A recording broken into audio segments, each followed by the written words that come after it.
Hi, everybody, and welcome to Red Wings Rant, where tirades and impassioned pleas for your Detroit Red Wings finally have a home.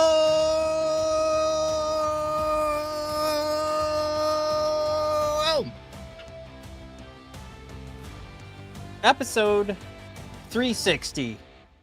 That's right, Red Wings Rant has provided our horrible and fun and therapeutic, as performance art you threw in there, therapeutic rants. We've done it 360 times. And the question popped in my head, which, by the way, performance art, we've missed you the last couple of weeks. It felt like the timing was off by just like a couple of minutes, or we got you late in the episode. And performance art was here on time, and I forgot to reschedule to 7:00. Performance art, I finally get here. Now I'm too early. Can't seem to get it right. Much like the Red Wings. Performance art, love the take. With it being episode 360, I thought it would be funny to kind of, swing back around, take a look at what was going on. Now that we're on our 9-year playoff drought, like, how far have we come? How far have we come since not necessarily, Steve Yzerman took over? We know there were some years in between there. Sorry for the burp in there. But because that thought popped in my head, I was like, yeah, it'd be kind of funny if like we hadn't made too much ground since the playoff drought started and Jared throws out there, we haven't come. Well, let's take a look. We're going to wait for Mike again. We did agree on 7:00. He's not here, so we're just going to roll. He'll be here eventually. Obviously, we're officially eliminated. This is old too. I pulled this when we were officially eliminated, because now we sit at 83 points, so big whoop. But yeah, if you wind the clock back, of course, again, add a couple points there. The Red Wings are at 83 points. The first year we missed the playoffs, of course, would be 2016-17. Red Wings had a whopping 79 points. What's funny too is to kind of look at the Sabres as well. They had a whopping 78 points, and now they sit at 77 points 9 years later. But we're not just gonna trash Buffalo here. I think it is important to kind of call this out, because in our 9 seasons, we really have just come right back around to a team that, just like this Red Wings team at 79 points. It would have been nice. I should have looked around at like what the wild card was. Of course, nowadays the wild card, like 89 points might get you in this year. So it's a little bit easier. But I should have looked up what that second wild card spot was. But yeah, the Red Wings 79 points in 2016-17. That would kick off these almost nearing a decade-long era of woe. And now we're at 83 points. And you know what? Somebody wants to be mean to me and call me an idiot and say we still have an opportunity to get another 4 points here. Sure, fine, whatever. We very clearly did pretty well with overtime losses with 13 at that point. So we're better in the grand scheme of things, but I still think it's pretty fun to point this out. But Mike is aboard. Mike, we're calling out Red Wings 79 points in our first season that we missed the playoffs. When I pulled this, we were at a whopping 81. We do have the potential to actually hit. We could hit 87 before the end of the season. So, Mike, we are so much better than we were in 2016-17. But yeah, we did. We did it, Mike. We're officially eliminated, and we're here, and we're back in the zone of hoping that something incredible happens in the off season. Something incredible. Jared. So Jared had thrown out there, Mike, earlier. We haven't come. Jared then throws out, damn team keeps edging us, which right now you could argue is Montreal. Like, they edged around us, right? Oh, yeah. And then Performance Art says, well, we've been come on. It's clearly Canadians having their way with us. It's going to be about Columbus 20 years of buildup before we finally arrive. But, Mike, isn't that hockey? Isn't that every rebuild in the history of sports? So yeah, here we are. At least 2 to 3 radical core changes before you become a new team. Yeah. Blake saying, boom! Blake, a lot of people have been calling for you, bud, because I think you were the last man standing to be like, do we still got a chance if you look at the standings? And then you look at it's not quite over yet. If you guys just keep believing, you just clap really hard. Yzerman knows exactly what he's doing. He's a great guy. Remember that Stanley Cup in '96? Oh, no. Yep, and then Blake saying, 588 winning percentage with the Todd Father and the hardest schedule. I thought you were writing in German when you wrote hardest schedule. Oh, man. Hardest schedule. I like that. Performance Art says Blake dropped his meth pipe, hence the boom. It makes me kind of sad because there was a part of me that was hoping Blake was going to get to say, see, guys, I told you so. Boom! It doesn't feel good to be like, Blake, now you're one of us. It bums me out. Yeah, I'm sorry, Blake. I mean, the problem with me trying to look at this, which I get it. I know why you would point this out, a 588 winning percentage with Todd McClellan. But I mean, you can't discount that this team did exactly what it did a year ago in March and completely blew it. Like they had it in their hands. That's another moral victory, right? Yeah, like to say, maybe we didn't get as many points as last year, but look at that winning percentage with our new coach. Yeah, but yeah, it sucked ass when it counted the most. Yeah, that's kind of what I would pull from that, Blake. It was just, once again, the team that Steve Yzerman put together blew it when it mattered the most. And isn't that kind of like where we should be at? Shouldn't we be asking for more from this team and not just saying, like, good try, guys? Okay, Performance Art, you know what? You've really inspired me with this comment. This could be comment of the episode, saying you guys could replay last year's podcast. It would almost be identical. You know what we should do, Performance Art? When this happens again next season, we should do that. And Matt and I will just join in as commenters, and we'll just talk about the exact same thing happening from last year. Just see how long it takes everybody to notice. I think that's probably key. It'll be cool. It'll be 2 Matt Burner accounts in the chat. Blake says, never. Blake, I can't believe he's putting a rating down. When is Steve Yzerman's roster going to make the playoffs? Blake, his answer, never. All right, that was a bit of a stretch. It took a long way for me to get there. That's okay.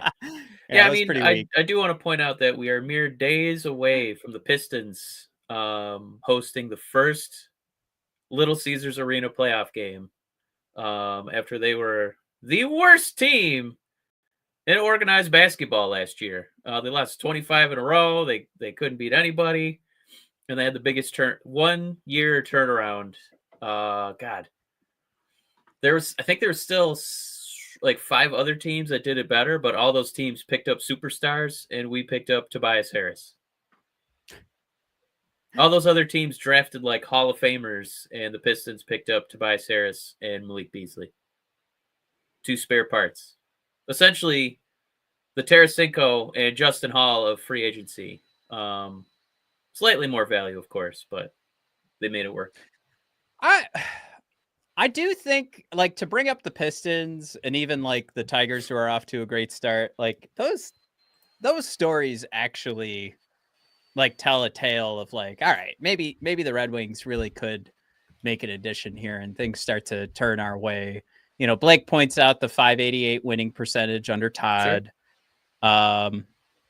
And I do jest here that, we were at 79 points when we started missing the playoffs. And, still we're at 37. What are we right now? 38, 35 and 7. When you look at wins and losses, you're under 500, but, very clearly the points percentage is doing better than it was back in 2016-17. And there have truly been improvements. And we're going to talk about today, like, going through a season like this and finding a Marco Kasper, which right at the start of the season, we were kind of saying like, oh man, a guy like Marco Kasper really has to come around for this all to start making sense. And, we did get that. Things started to make sense. Things started to look like they were headed in the right direction. But very clearly, there's a penalty kill problem. Very clearly, there's been a 5-on-5 possession problem, I would say, since the genesis of our Yzerplan era. You could make the argument we need 3 of our top 6 defensemen immediately replaced. You could make the case that our middle 6 forwards need to maybe get reshuffled in some way. You could make the case that it'd be nice to put Larkin on the second line if there's some way to justify that. And it'd be nice if we could get our, hot prospect goaltender some NHL starts instead of these 30-plus-year-old retreads. So, right. All three factors of a hockey team. And I would argue that you've discussed more than 3 right there, because we talked about half your defense needs to be reloaded. Your middle 6 needs some shuffling, which also means bringing some names on. I would argue if you were going into next season and had the plan to do a combo in there of DeBrincat, Kasper, and Kane, you're not really going to do horrible on the second line. Of course, remembering that Kane's going to be a year older. But there's a hole in the top 6 that I feel like could make a lot of things make sense. And I don't think you necessarily have to say like any one of those positions is set. Like you don't have to say right wing, left wing, or center are good to go. I think you could add something, but it has to be of an elite caliber. Otherwise, sure, we could, like Blake says, get a high stick to go our way and we make it into the playoffs. But you're going to be an absolute dog shit playoff team and you're going to get your butt kicked and you'll be done. And without that top 6 addition that I, again, say has to be elite, we got more of the same coming, where we're going to spend a whole season, maybe an extra week watching hockey, getting that first round, but you're not talking about a real team. You're just talking about a team who's in the mix and won a couple more games than the teams they're going up against, which is could have arguably been this season, but we'd head into the first round as an underdog. Underdogs can win, but I don't think you'd go into that with the league's worst penalty kill over the last 10 years. One of the worst 5-on-5 teams. You're not going to go in there and then a team that wins with a power play. I mean, look at the Rangers couldn't get it done, and they were a team that was built off a power play plus one of the best goalies of this era, some of the best results, and you don't have that. So if your power play is not going to be able to pop off in the playoffs, which we all know it won't, statistically, refs swallow the whistle. So you're not going to be able to rely on your power play. This team needs some huge, huge additions. So again, I will restate, even missing the playoffs by the smidge, that's not where the failure is. The failure, Mike, was when the season started and you and I were saying it, but we'll put some real, power behind this. All of ESPN, our Puck Soup boys were making fun of us. We have what's the what chaos? We're calling us out to be finishing near the bottom of this every division. Media platform. Yeah, everybody kind of looked at the roster and said, they're not going to make it to the playoffs, and we didn't. So yeah, that was every projection, every model. Yeah, Matt, it's when I say this team, they need to maybe completely redo things from both ends. I mean, a lobotomy and an enema. The top, the bottom, all the goo in the middle. It feels pretty bleak right now. It doesn't. I don't know. Do you think that we're going to be one magic free agent from turning it around? Because I think I saw a comment in here that said, "Imagine, was it Marner? Where'd that comment go? Oh, it was performance art. Imagine Marner, and Casper as our first line. Then think about our second line." And then he did an ellipses, and then he wrote the word amazing. Performance art. I think you nailed it. I think that's exactly where my head was at, where I'm like, you got a big hole in the top 6 and you got to fill it out with elite talent. You're basically talking about a guy that 32 teams are going to be gunning for. So I would love to, and then we've said it a million times. You're getting a guy who's not only going to, like, the possibility, right? The possibility to challenge for a Hart because of point production, but also my man's getting Selke votes. My man's playing two sides of the puck or two sides of the ice. You know what I mean? Like this is a legit forward that's going to benefit in more ways than one. But Mike, I would call out, this is one of the things I wanted to give you an opportunity to guess on. Yes. So this is on the screen right now, 2016-17. This season is what we're showing on the left-hand side. For those listening to the podcast, again, this was our first season missing the playoffs. Mike, who do you think was last place in the 2015-16 Atlantic Division standings? It wasn't us? No, we were in the playoffs in 2015-16. Oh, Matt, no idea. Who you got? The Toronto Maple Leafs. Whoops. So it took them one season to go from last to 95 points? Yeah, because they brought in, or they didn't sign anybody. You got your Austin Matthews in there. Yeah. So let me do the math here. So roughly, is that 8 seasons, Matt, from 16 to 2024? And we've gotten better. Look at that. Yeah. We went from second worst to third worst. Look at that. That's pretty cool, right? Yeah. So I figure another 8 years will be the 4th worst team in the division. Just if we're going to extrapolate the math a little bit there. Yeah. Real quick, checking my own math there. Okay, yeah, that was Austin Matthews getting added to the team. Now look, we've got what, 3 games left, and we're already 2 points better than 8 years ago. Man, yeah, look at that. No, we're a much better team, Mike. Progress. No, incremental progress. Dan B threw in the Discord, which, by the way, guys, join the Discord. Dan B threw in the Discord, like, I will argue, all the live long day that this era is still better than the Dead Wings.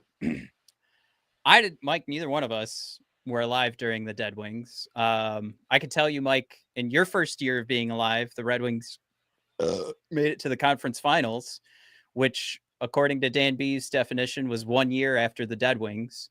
So we made it to the conference finals, nearly won a Stanley Cup. I get it. But I don't think even comparing those two eras even matters, right? Like, which one's worse? Well, Mike, you just had 9 years that you were guaranteed not to win a Stanley Cup because you didn't make it to the playoffs. So is it really better or worse that you were like inching away? I don't know, but I can tell you this, Mike. Steve Yzerman is the longest tenured GM to not make it to the playoffs of all time for the Detroit Red Wings. And I'm going to say It was my own research, so if somebody else finds something else out, but Steve Yzerman certainly with the research I've done, this is also an NHL record of most seasons of being an NHL GM for a single franchise and not making it to the playoffs. No other GM has had this long of a tenure. I think that it's easy for Steve to hit these records because he's not getting fired anytime soon. And most of the time, if you're a crappy GM and you don't turn things around, you get fired. But that's not what we do here. You know, we believe in 7th chances, 8th chances, 9th chances, 10th chances, 11th chances, 12th chances. Matt.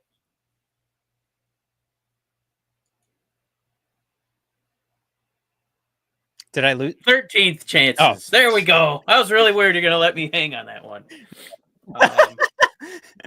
I was looking at the comments. I apologize.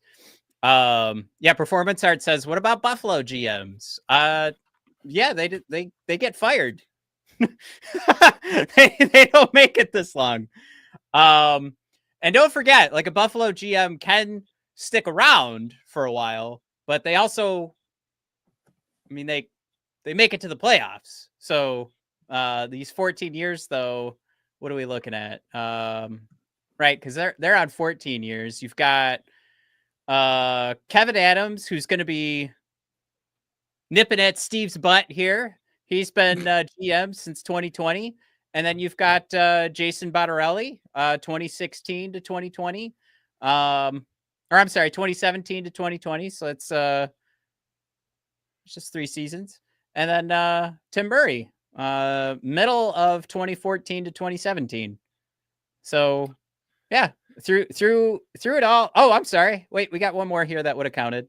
Darcy Rieger, from 1997 to 2013. But we have a conference title, 2 division titles, 8 playoff appearances, 1 a President's Trophy, and a Stanley Cup Finals appearance. So, yeah, when you let the guy hang around, there's sometimes a good reason for it. So, yeah, there's a qualification that needs to be met, which is you've been on the team and they have not made the playoffs one time. And that's what I was curious where Blake said, quit saying that. You got in with 25 wins in the 80s. Okay. Sure. But there's also 32 GMs that are employed every year, Blake. Every season, there's 32 GMs that have a job. Steve now owns the title, the longest tenured GM in NHL history. Mike, it's just a fact, Blake. I don't know what else to tell you. But Steve owns that title. And I really wish, Max Boltman, if you're out there, Sean Shapiro, I think it's Sean Shapiro. I know there's that other bag of dicks that's a Shapiro. Ben Shapiro is. Yeah, that's it. The shit that you're thinking of. Yeah, no, I'm glad you said that because I'm always afraid I'm saying the wrong Shapiro. Sean Shapiro, if you're out there, smearing the right one. Yeah. Well, no, I want them to like Steve. Like in the press conference, Steve, you are now the longest tenured GM to not make it to the playoffs in NHL history. What do you have to say to Detroit Red Wings fans? That is a legit question at this point.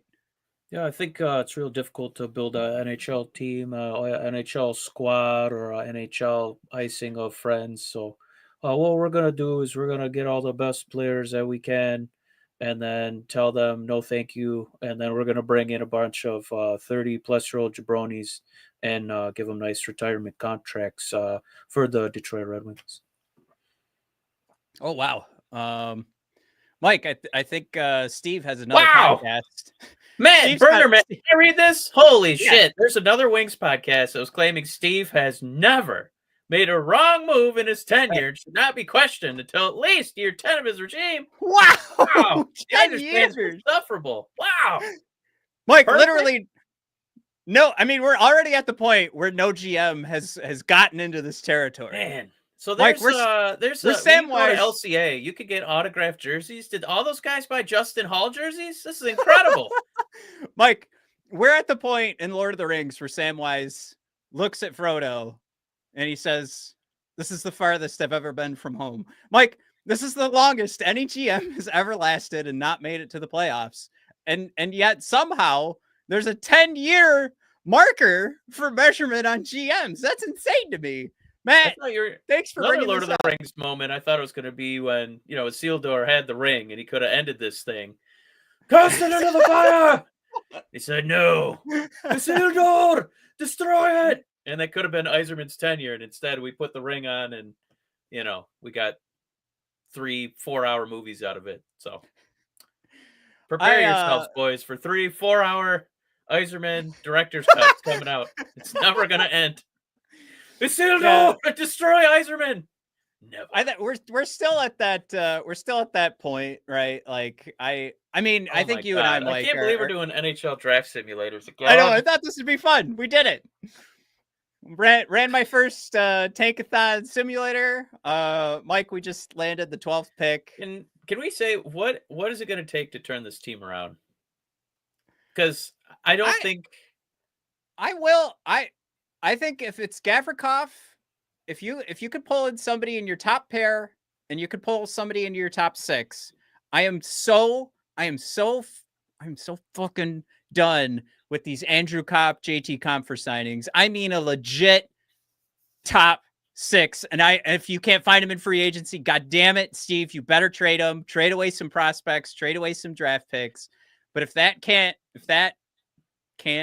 be found this year, then we're just in for another nothing season. That's it. I want 2 guys, and I need my GM, who I'm told is a genius and is out thinking everyone all the time. I need him to bring in like 2 spots. And I think we're going to be, I will be legit excited. I will support Steve Yzerman, and I will be all in on next season. But until that happens, if I'm going to be sold, Mike, that our second line is good enough and the first line just needs Berggren to work out or Soderblom, whoo, boy, Mike, am I not going to give 2 shits about next season? I feel like the only way to kind of motivate this ownership and management team is a full-on revolt by the fans. And I don't mean necessarily like torches and pitchforks, but, the Lions didn't really turn things around until people just said, you know what, we're done. We're just wearing paper bags on our heads. This is not acceptable. Which we need to stop buying. We need to stop buying tickets. Okay. Can I throw in an asterisk? Okay. The Red Wings are by no means, after 25 years of playoffs and winning 4 Stanley Cups, like we're right. not at the Lions we're level. Not there. Yeah. Right. Thank you. But I mean, you may continue. Yeah, look at the Tigers. It took a full-on revolt where people were just booing their GM, booing the team, not buying tickets. Then they said, fine, we'll go do something. The Pistons were playing in empty arenas because people were like, we're not going to these games. You guys are terrible. So when I fire up, Ticketmaster or TickPick and still see that Red Wing tickets could still go for a couple $100, it's like, how hard do we need to try to really change this team or change management when we're still making money? So I don't think it's until there's like an emotional detachment with anger from the fan base is there really going to be any change. I mean, maybe miracle of miracles. The Red Wings stop doing this, what they call pragmatic, patient approach, and they just, back a truck up of money towards players who are worth a damn. Maybe that'll stop. Maybe that'll turn this around. And are you laughing at Dan B? Yeah. Dan B saying, I stopped buying Little Caesars pizza if that's worth anything. It is to me, Dan. I salute you, brother.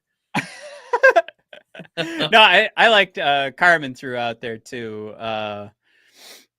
He had to run his tankathon simulator 4 times, but moved us up to second.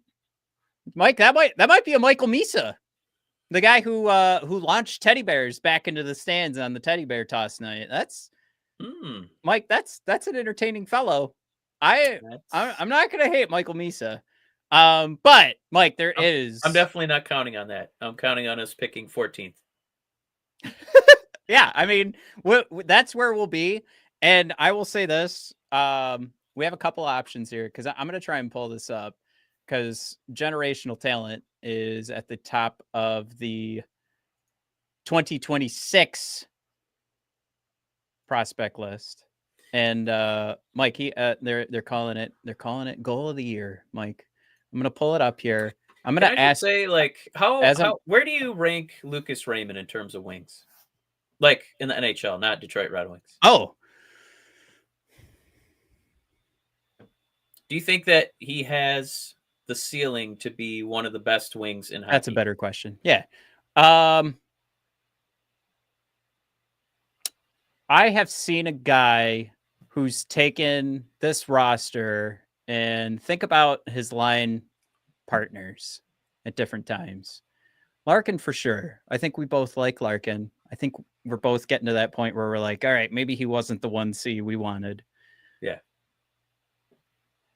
And but I guess the main feel like I'm asking is like, well, the Pistons, listen, like the Pistons won a draft lottery and they got Cade Cunningham in a pretty stacked draft. Like they probably could have been okay if they got a couple other guys, but they got Cade. They've become Cade. He's the identity. He plays defense. He's a facilitator. He's their identity right now. So I guess what I'm getting at is they didn't win draft after draft after draft after draft. They had a couple years in a row where they should have also picked first, and they dropped as far down as they could, drafting at 5. Or they had drafts where they, were drafting in the teens. So what that means is they had to make the best of the situation and be aggressive, and bringing guys that kind of fit their model. Okay. Yeah. So, I mean, I feel like the Red Wings, if you think that Lucas can be one of the top wingers in the NHL, like a Kucherov, you've won your lottery. So now it's kind of on your management team to fill in the rest around him. Because it would be cool if we got the number 2 pick. That would be cool, right? We'd celebrate. We'd actually be excited about going over the draft stuff. But I'm not counting on that. You can't really count on the lottery. You got to act like this is up to us. It's up to these guys in this room to bring people in. Well, I mean, it's about deciding which direction you're going to go in this. And I did want to we could talk about the Fedorov thing, but I did want you to see the McKenna goal. This is the Gavin McKenna goal. And I'm wondering if it's worth it to maybe we are ready to hit the reset button again and see if we can make this happen. Mike, I feel like Man, we're I didn't get anything out of that goal. It was so choppy. It was like a strobe light. Oh, really? I mean, you can see it's a hockey play, but it's just like tick, tick, tick, tick, tick, tick, tick, tick. So I apologize for anybody trying to watch this on YouTube. Is it smooth on your side? Yeah, 100%. I don't know. I don't know if it's just me, but here we're a little bit closer now. Oh my God, that is a beautiful move. So McKenna's getting labeled as, generational the same way we were getting Macklin Celebrini, and then he's, coming into the league this year. Same thing with Connor Bedard. And I'd say, I think it's pretty obvious that Bedard struggled a little bit this past season. Zegras not enough? Is that am I his No, last I was just gonna roll past it. But there's a world where some guys are dropped from this team. You can still hang on to Seider and Lucas Raymond. Hey, you could make a pretty good play to tank, get down to the bottom. Keep Mrazek around. Mrazek, hang around. You had 2 years when we picked you up, so we'll keep you around for that next year. Bring in another dog crap goaltender, and let's not force ourselves into signing anybody. So I will say this: if we can put together a plan when we go through this offseason and it looks like instead of trying to improve to get to the playoffs, we actually made our roster worse because we're trying to get Gavin McKenna, I'm all about it. You don't have to trade away Seider and Lucas Raymond to tank. You can keep him. You can keep Marco Kasper. But maybe it's time we see if Larkin wants to go find a winning hockey team. And there's ways to reset, kind of keep what you got going on, and just some of the veteran presence, just say goodbye. If you, let me say this. I mentioned if I'm not getting my Gavrikov, if I'm not getting a difference maker in my top pair, if I'm not getting a difference maker in my top 6, I might celebrate the offseason if we find out, if we can connect the dots and say, oh, Steve Yzerman's building a tank, a team. If we get to that point where it's Marner's not signing, Gavrikov's not signing, there's no trades out there, I kind of just want Yzerman to lean one way or the other. And if he can't get one done, there's another one that's a lot easier. Maybe McKenna's that answer. I think that's I like the way that you phrase that. Because I will say too, when the Pistons got to the point where they could win a lottery, they also didn't try to make like the Andrew Kopp signing, to oh, we should try to flesh out this team and shoot for 30 wins. Let's have a few more drafts where we get a core to build around Cade. So that's how they've taken guys their Jaden Ivies, their Asar Thompsons, while they're developing other guys that they already had drafted. So I like that. Can I say what bums me out too is by the time they figure this out, we're gonna have to be looking at new core players, unless we're just gonna try and cling to Lucas Raymond and Mo Seider and hope that they're upper echelon guys. I mean, there's a world too where a news report came out that Owen Power might miss next season with his injuries. I mean, isn't there a world where you could talk to Buffalo and be like, hey, I got Dylan Larkin right here. Owen Power's not working for you, right? And you guys don't want to hit year 15, right? You don't want to hit year 15 in that playoff draft. Here's Dylan Larkin. We will take Owen Power off your hands. And then fast forward here, Mike. You got Gavin McKenna coming down the middle. You got Owen Power and Moritz Seider on your first pair. You got Simon Edmondson getting some, maybe Axel at that point on the right side. That's a way to pull in a guy who's hurt, but is a decent prospect. Guy played at Michigan too.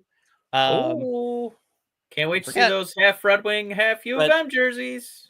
I mean, that's a strategy I'd be game for. And I feel while everybody tries to outthink the free agent market and they're like, if we get this fourth line center, he brings in 2 extra points than some other dickhead would. And then we're like, great, the fourth line figured out.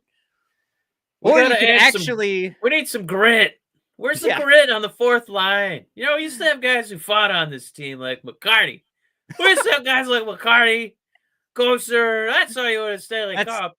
That's what you need. You need more grit. It was funny. Grit. I was going to say earlier, talking about Lucas Raymond, he's definitely a Red Wings, the breed of player that they're trying to bring in, where Marco Kasper feels like he's a part of the core the same way Lucas Raymond and Moritz Seider do, where there is a lot of grit there. I don't think we're lacking in grit. Mike, we are lacking in the ability to score goals, and our penalty kill sucks. I don't. You're not playing aggressive in your penalty kill to sure, you want to win battles on the board, but you're not flying in with body checks, right? Yeah. So those are things where we need some finesse. We need some skill to be successful on the penalty kill as well. And we're lacking that. You could almost ask 10 different people what's the worst facet of the Red Wings that you need to upgrade, and you might get 10 different answers. So I think that just tells you what a muddled, confusing arrangement of players that they have together. Because it's not like a guy like Patrick Kane is valueless in the NHL, right? He directly contributes to a top 5 power play, right? Because he's such a skilled playmaker. But he can only do so much, and he should only be on the ice so much at this juncture of his career. He has a liability on defense, right? So it's like, what did we see? Was it just desperation to bring in somebody like Tarasenko that we thought another guy like this is going to help because we're just so stacked at defense? Man, we got like a top 8, arguably. We got all these gritty lines and, our bottom 6. Man, it's just too much grit. We need some more sizzle. Yeah. It just seems like such a clusterfuck. You could make the case that, you could almost just have a sell-off. Well, that's what I didn't actually, I don't think I finished the thought, but I was like, the season was a failure when this season that just ended and we are now eliminated from the playoffs was a failure when every media outlet said this team did not improve the right way. And then that came to fruition. So really, when the entire world that spends their time analyzing and covering hockey gets paid to do it said, oh, they're taking a step back this year, this isn't going to work out. When that happened, that's when this team failed. And what you can't have is another season like that. And as close as Blake thinks we are, we could get a little bit closer, but that doesn't get you need to get a lot of it closer, if I may. I don't know if that makes sense, but we inch forward again. Like think about an improvement that we've seen from Steve Yzerman's teams before we declined this year, where it was like 2 or 3 points every season, or maybe it was closer to like 5 or 6 points every season. So you got the second wild card spot this year. Okay, great. You're going to get your ass absolutely handed to you. I don't need a tiny little increase here, because I think we saw you can get there, but it's hard to take that next step. And until you do something drastic, you got to make an epic decision here. Is it going to be tanking this year? Is it going to be making Mitch Marner the highest paid hockey player of all time? Yes. Was that the right answer? It could be one of those. I'd like one of those decisions to happen instead of us just sitting on a pole and spinning. I want to see something happen. Can I ask you a scary question? If we did sign him, do you feel like he's excellent enough to drag this team into the playoffs? Yep. Okay. Because we have what, $22 million for next season? $22 million will be our available cap space. Yeah. So 22-2. We're not losing anybody, and that's before you buy out somebody like Tarasenko or Justin Hall to open up more space. So if you say that Marner is going to get what, 15 million?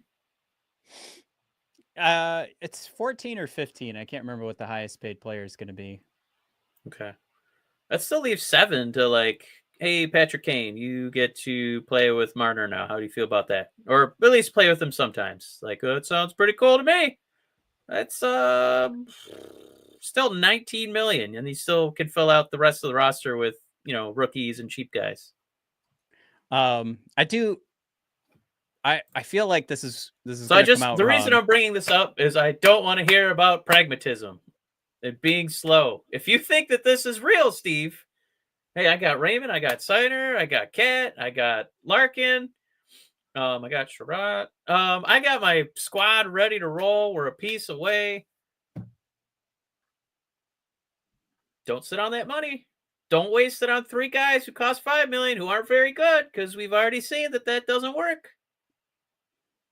I was gonna say, I think Matt, somehow this won't make sense, but of course in the comments for podcast listeners, Matt's my spirit animal. But he goes, how about neither? How about we're not going to tank? How about we're not going to sign Marner? It's going to be another year of mediocrity and a 14th overall pick. Matt, look, I know you nailed it. A long-time Red Wing fan. Oh, gosh. Oh, Blake, how could you, saying Marner isn't passing to Matthews? 70 points max. Wow. Devastating, Blake. Devastating. Blake, I don't understand what league that you were watching, man. I really don't, because Matthews was hurt for a lot of this season. And Marner was the guy who carried the Leafs to where they're at right now. I just, man, I hear you. I know we're the dumbest Red Wings fans on planet Earth, but man, sometimes the things that you see compared to what I see when I look at this league, blows my mind. It was called out, offer sheet someone by Dan B. Oh, also Dan B says you heard it here first, Toronto, and that was Dan B asking. I think how much earlier was this? Playoff predictions. Yeah, I agree with you, Dan. I got to stick with what I said at the beginning of the season. I made the comment, every team around Toronto that's had success has taken a step back in some way, although right now Tampa looks like they're gunning for another Stanley Cup. So before the season started, I said, Toronto's got that division. They finally did it. They won a division, Mike. And that's what I said. They hung on. They actually built a team that was improving on the defensive side. They look like they have two goaltenders that could carry them through the playoffs. It's over. The streak is over, Mike. The Toronto Maple Leafs are going to win the cup this year. Last time, Boston, Detroit Red Wings missed the playoffs in the same year. 1967. Last time the Leafs won the cup. It's all lining up. The stars, the planets, whatever you want to say, they are aligning. Can I just put something in perspective for you, Matt? Yeah. We know what an seemingly impossible odds it'll take for us to do well in the lottery. Okay. Yeah. So if Steve backs up a truck of money, all we can do is off from the money. So if Marner says, I really appreciate it, absolutely not. That was our big lottery ticket, was to like fast track this team to relevance. If he's not available as a free agent, is there anyone else that could save us? I mean, I'm just looking at a current list, because Rantanen's gone.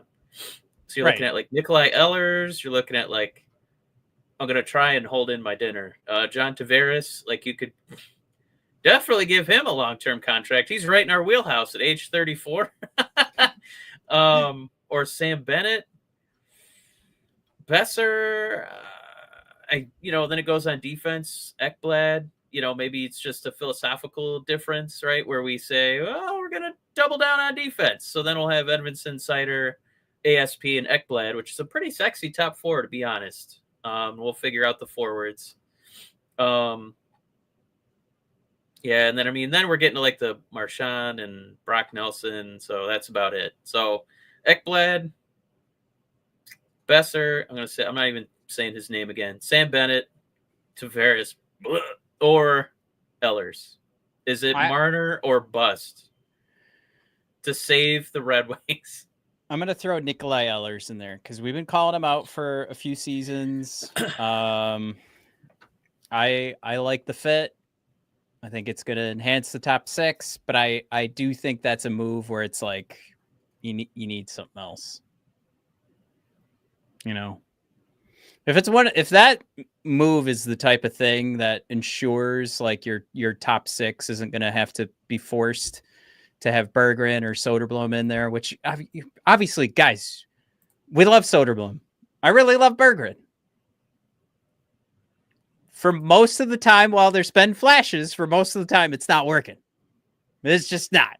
I don't know what to tell you. Are we in the playoffs? No. Okay, so anyway. If that's the type of thing that pushes that type of talent into being in the bottom six, I think we'll be better. I think you've got now an opportunity to finally improve 5-on-5. Put your top six in position to get pucks on net. But I think the point you're trying to make is, do we throw some of these plans, these long-term plans away if we can't land Mitch? I don't know. I'm gonna hear out the conversation. Just looking at these numbers, I don't know if Ehlers is really as good as you remember.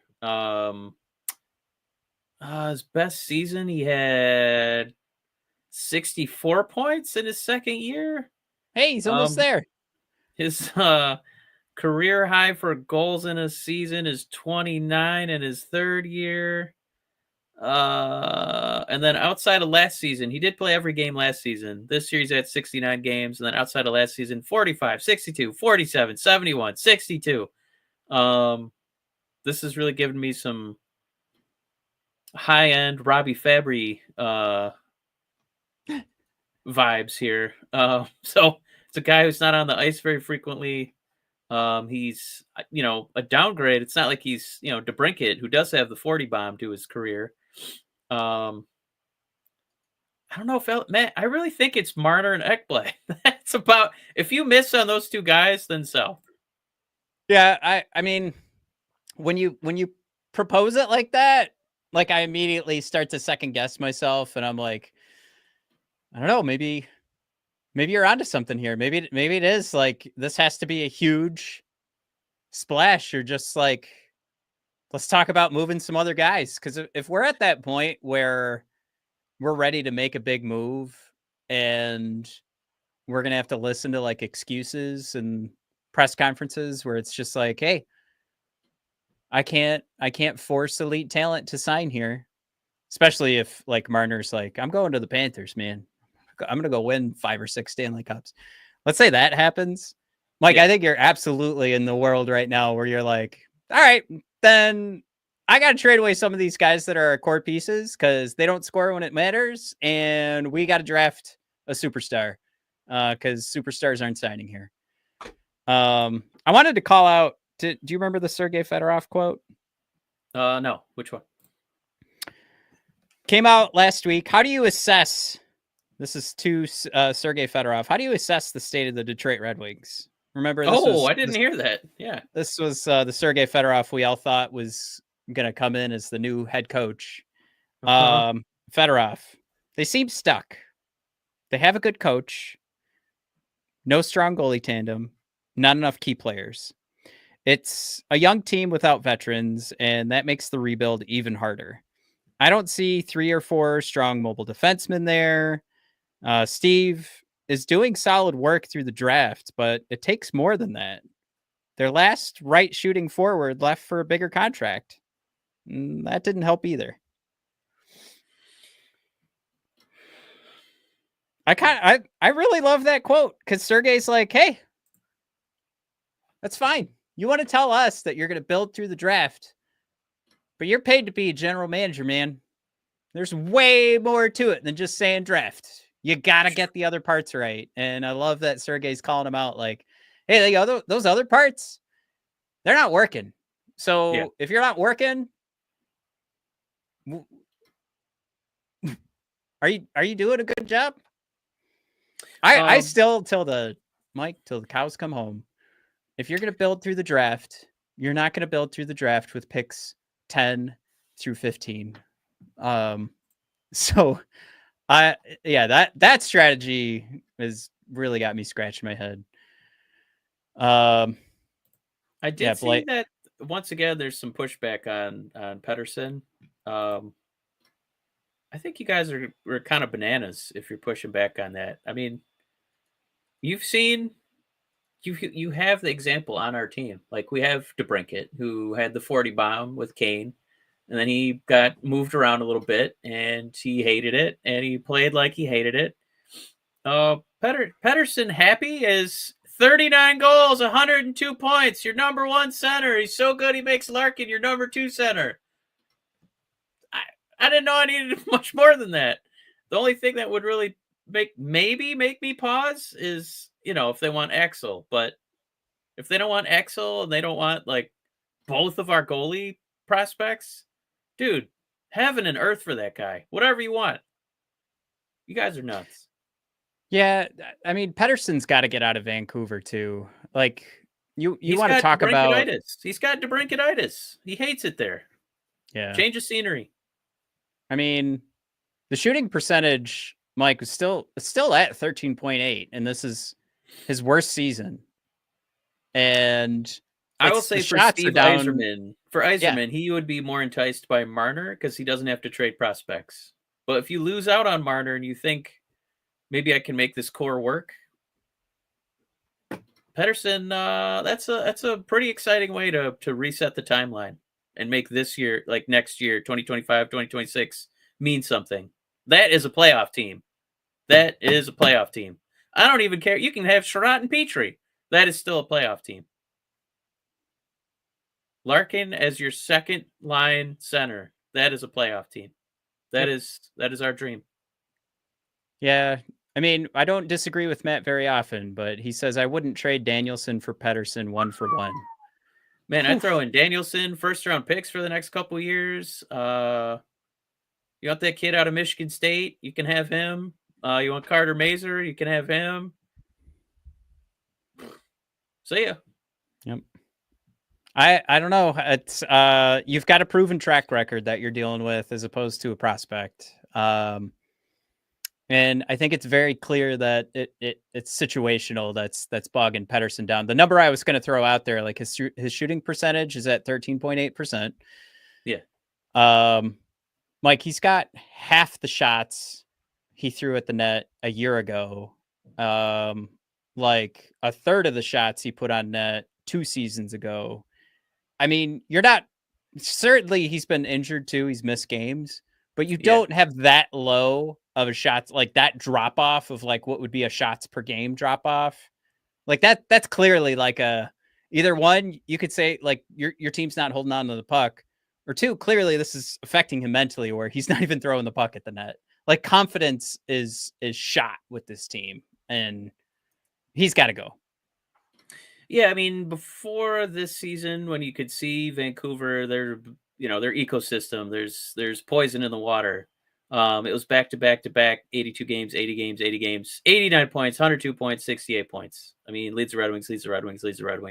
Top 10 in the NHL. This isn't like a top 10 at his position. This is like top 10 in the NHL when he's right. So I would do this. For a 26-year-old center, yes. A 6'2", 26-year-old center who can score 100 points, yes. Heaven and earth, yes. Yes. I can't tell you. Matt and I would be buying season tickets for the duration of his contract. That's how big a deal this would be. We'd both be wearing one home, one away Red Wing jersey, season tickets. Matt, you can get Pettersson. I'll get one that says Elias, and we'll get just big versions of his number, just in case it's still, I think, 2 digits. Yeah, so I'll get Elias 4. Matt will get Pettersson 0, and we'll just sit next to each other for the duration of his contract. He would have still the 3rd best shooting percentage on the team with his 13.8% Pettersson right now.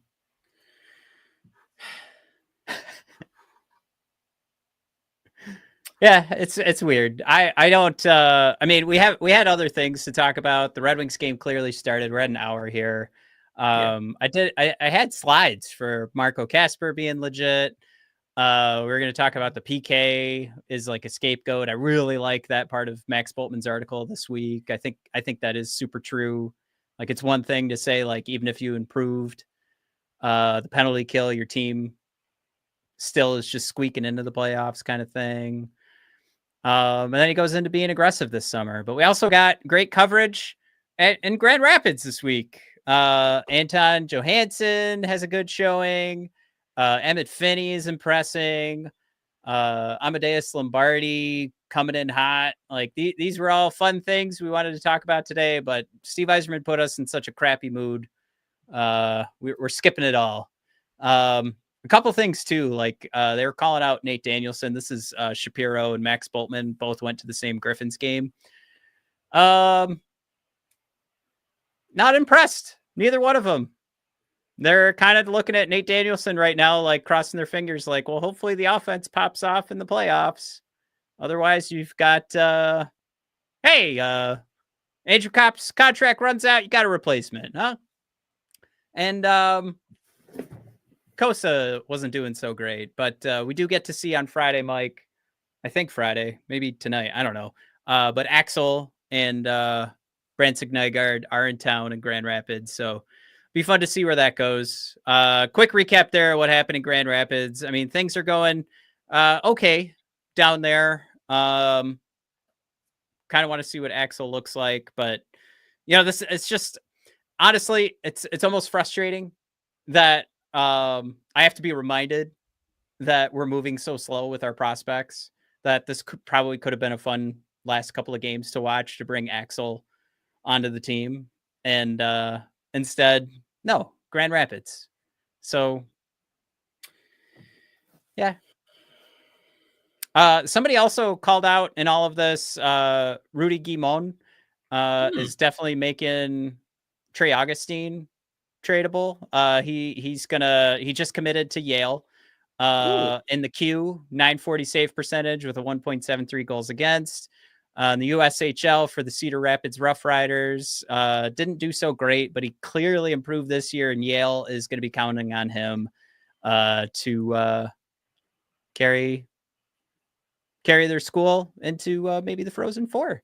But Rudy Guimond was a 2023 round 6 pick by the Wingdings, and I don't know, it'd be cool to see where that goes. They saw something, right? And in 2023, there was the 939 save percentage for the under 18 Yale Junior Bulldogs, and for Taft, this high school prep, it's high school, had a 940 save percentage.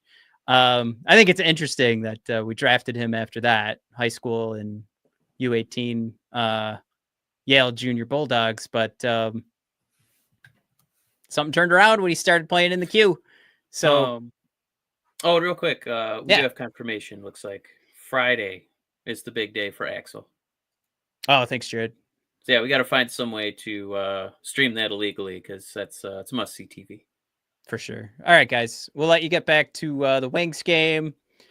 Hopefully, there we go. Blake, he's on board. Raymond and Pedersen. Yes, there we go. Wouldn't that be fun? Wouldn't that be fun, Blake? Thank you. Yeah, go enjoy the game, guys. I'm gonna go turn it on myself, and then we'll see you next week. And I don't know. I guess continue to complain. All right. We'll find something to be excited about. Probably. We should have a press conference from Steve.